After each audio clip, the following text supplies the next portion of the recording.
എല്ലാവർക്കും restart P S സിയുടെ പുതിയൊരു ക്ലാസ്സിലേക്ക് സ്വാഗതം. നമ്മളിന്ന് ഡിസ്കസ് ചെയ്യുന്നത് കഴിഞ്ഞ രണ്ടാഴ്ചകളിലെ പ്രധാനപ്പെട്ട കറണ്ട് അഫയേഴ്സ് ചോദ്യങ്ങളാണ്. ന്യൂസ് പേപ്പറിൽ നിന്ന് എടുത്തിട്ടുള്ള പ്രധാനപ്പെട്ട ചോദ്യങ്ങളാണ്. അപ്പോൾ വളരെ ഇമ്പോർട്ടൻ്റ് ആയിട്ടുള്ള കാര്യങ്ങളാണ്. കറണ്ട് അഫയേഴ്സിൻ്റെ പ്രാധാന്യം വരും പരീക്ഷകളിലൊക്കെ കൂടിക്കൊണ്ടിരിക്കുകയാണ്. ഇപ്പോഴത്തെ പരീക്ഷകൾക്ക് നമുക്കറിയാം 20 മാർക്കോളം കറണ്ട് അഫയേഴ്സ് എന്നാണ്. അതിൽ കൂടാതെ തന്നെ പല ഭാഗത്തും നമുക്ക് കറണ്ട് അഫെയറിൻ്റെ ചോദ്യങ്ങൾ വരുന്നുണ്ട്, ആ 20 മാർക്ക് കൂടാതെ തന്നെ.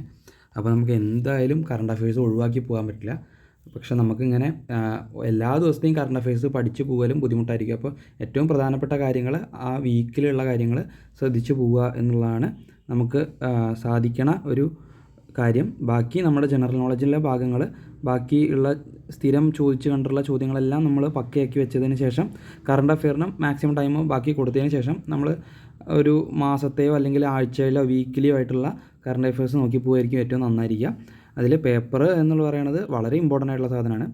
അപ്പോൾ പേപ്പർ പരമാവധി വായിക്കുക, അതിൽ നിന്നുള്ള ചോദ്യങ്ങൾ പ്രത്യേകം നോട്ട് ചെയ്ത് വയ്ക്കുക. മാതൃഭൂമി പേപ്പറിൽ നിന്ന് എടുത്തിട്ടുള്ള കറണ്ട് അഫെയർ ചോദ്യങ്ങളാണ്. അപ്പോൾ നമുക്ക് തുടങ്ങാം.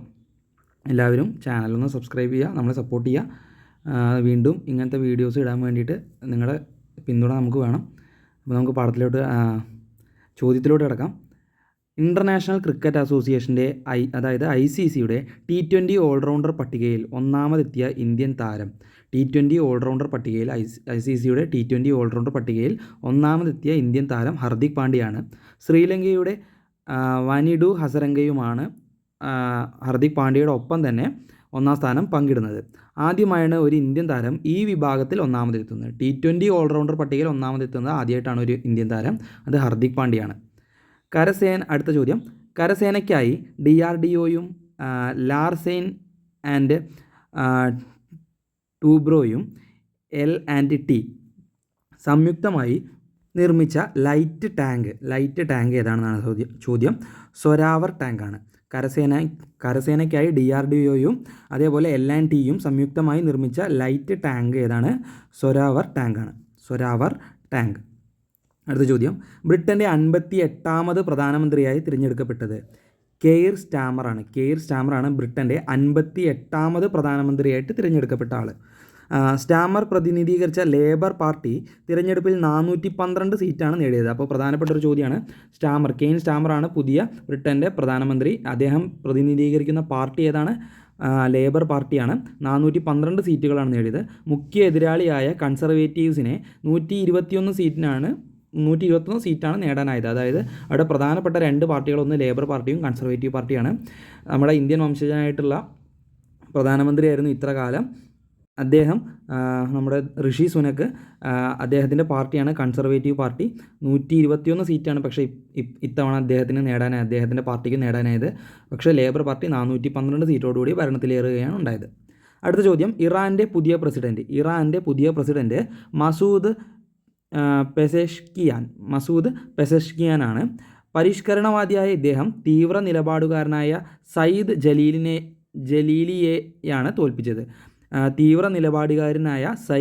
ജലീലിയെയാണ് തോൽപ്പിച്ചത്. ആരാണ്? ഇറാൻ്റെ പുതിയ പ്രസിഡന്റ് മസൂദ് പെസഷ്കിയാനാണ് കേട്ടോ. അടുത്ത ചോദ്യം. നാഷണൽ മെഡിക്കൽ കമ്മീഷൻ്റെ പുതിയ ചെയർമാനാണ്. ഇമ്പോർട്ടൻ്റ് ആയിട്ടുള്ള ചോദ്യമാണ്. ഡോക്ടർ BN ഗംഗാധറാണ് നാഷണൽ മെഡിക്കൽ കമ്മീഷൻ്റെ പുതിയ ചെയർമാൻ. അടുത്ത ചോദ്യം. 24ാമത് ഷാങ്ഹായ് കോർപ്പറേഷൻ്റെ ഉച്ചകോടി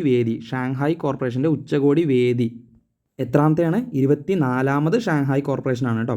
കസാഖിസ്ഥാനിലെ അസ്താനയാണ് ഷാങ്ഹായ് കോർപ്പറേഷൻ്റെ ഇപ്രാവശ്യത്തെ വേദി, അതായത് 24ാമത്തെ കോർപ്പറേഷൻ്റെ വേദി, ഉച്ചകോടിയുടെ വേദി. Okay. India, Iran, Kazakhstan, China, Kyrgyzstan, Pakistan, Russia, Tajikistan, Uzbekistan, Belarus എന്നിവയാണ് സംഘടനയിലെ അംഗരാജ്യങ്ങൾ. അപ്പോൾ ഏതൊക്കെയാണ് രാജ്യങ്ങൾ?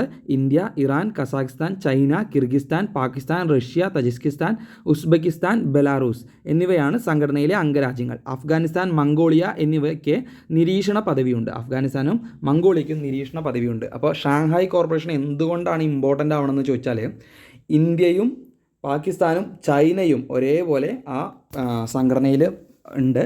അതുകൊണ്ട് ആ സംഘടന ഷാങ്ഹായ് കോർപ്പറേഷൻ എന്ന് പറയുന്നത് വളരെ ഇമ്പോർട്ടൻ്റ് ആയിട്ടുള്ളൊരു ചോദ്യമാണ്, ശ്രദ്ധിച്ചു വയ്ക്കുക. അടുത്ത ചോദ്യം.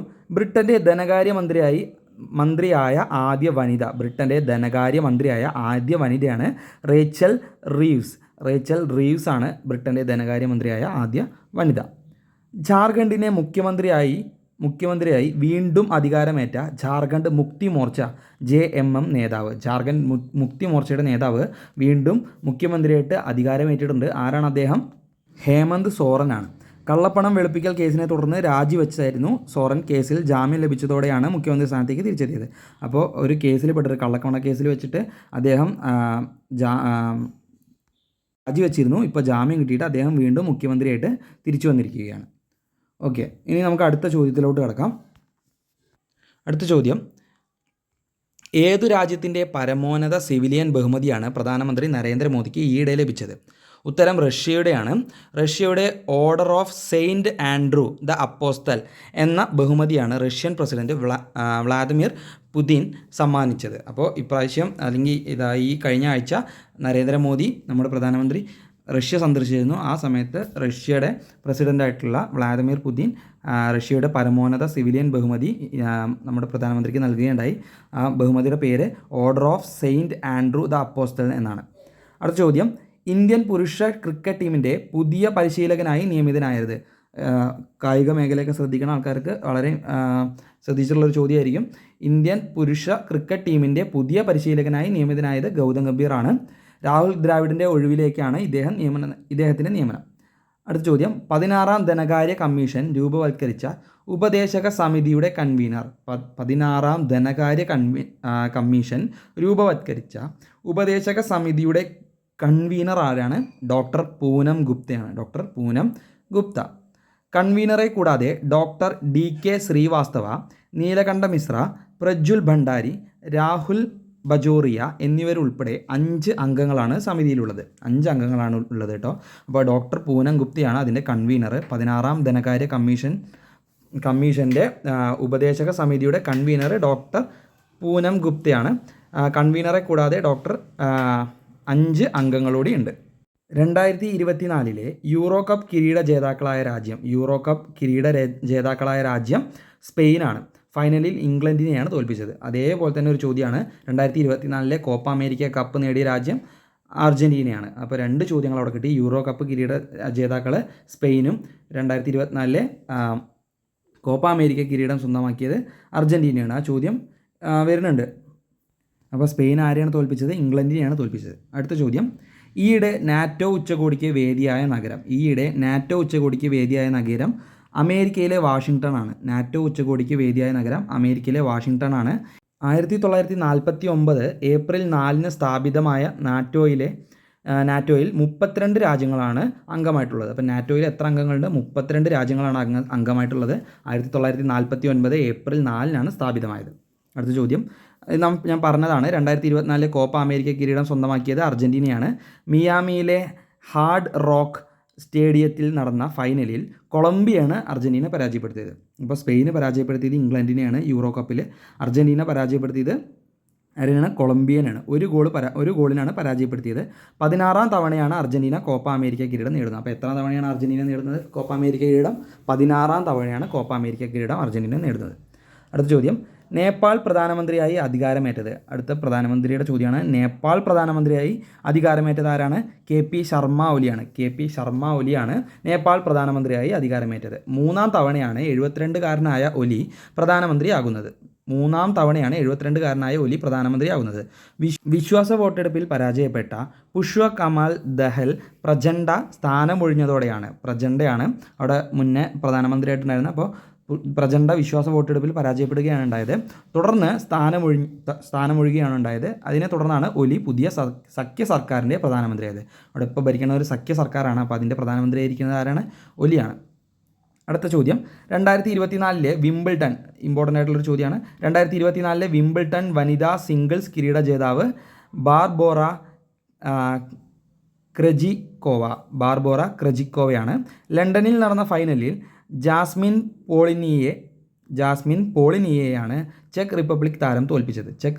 പുരുഷ സിംഗിൾസിൽ സ്പെയിനിൻ്റെ കാർലോസ് അൽക്കാരസ് വിജയിയായി. ഇപ്പോൾ വിംബിൾട്ടണിൻ്റെ വനിതാ സിംഗിൾസ് കിരീടം ബാർബോറ ക്രെജിക്കോവയ്ക്കും പുരുഷ സിംഗിൾസിലെ സ്പെയിനിൻ്റെ കാർലോസ് അൽക്കാരസും വിജയിയായി. ഫൈനലിൽ നോവാക് ജോക്കോവിച്ചിനെ പരാജയപ്പെടുത്തിയായിരുന്നു അൽക്കാരസിൻ്റെ കിരീട നേട്ടം. അപ്പോൾ ആരെയാണ് അൽക്കാരസ് പരാജയപ്പെടുത്തിയത്?